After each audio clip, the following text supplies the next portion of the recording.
Hi, it's Juliet, and we're here for Tale Fun Times with Juliet. For today's short story, we're reading The Brooklyn Violinist. A brightly green, weathered stone could be seen at the end of the deserted road.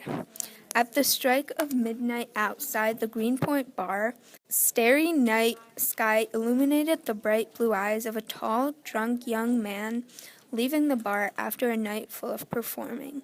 His shiny violin nestled under his wool overcoat. This man, Devon, was a world-class violinist and had spent his night playing a concert at Greenpoint, entertaining the many New Yorkers who came from far and wide to watch him perform his catchy tunes.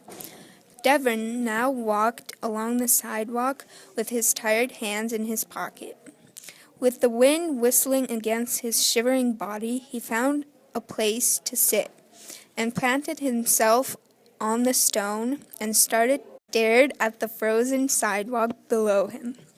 He felt dizzy and delusional from the alcohol he had consumed at the bar, and the fluorescent streetlights shadowed his body, and snow beginning to superstitiously trickle down from the white, wintry sky above. 20 minutes had passed, and a shorter gentleman approached Devon with a violin nestled next to his red velvet coat, and sat next to him on the green weathered stone.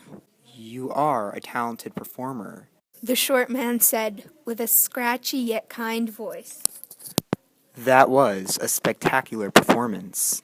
Devon looked straight into the man's eyes. His response was, Too bad you aren't as good as me. The stranger was taken back by Are you suggesting a face-off?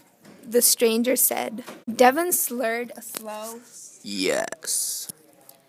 and shorter gentleman pulled his violin and bow as Devon pulled his own.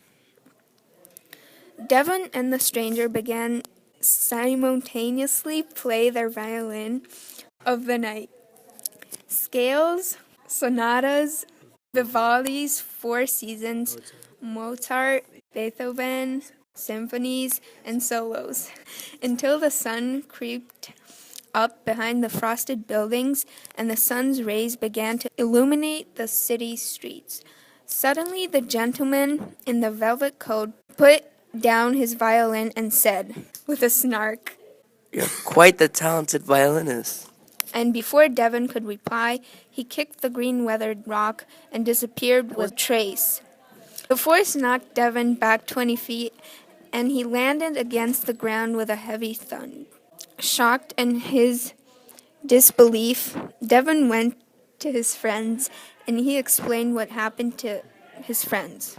None of them believed Devon, so he brought his friends to the green weathered rock and showed him the horseshoe mark that the gentleman had left when he disappeared. Although it's never been proven who Devon met that cold wintry evening, Devon went on to become the most celebrated violinist that ever lived, and he purchased a penthouse suite in the Trump Tower.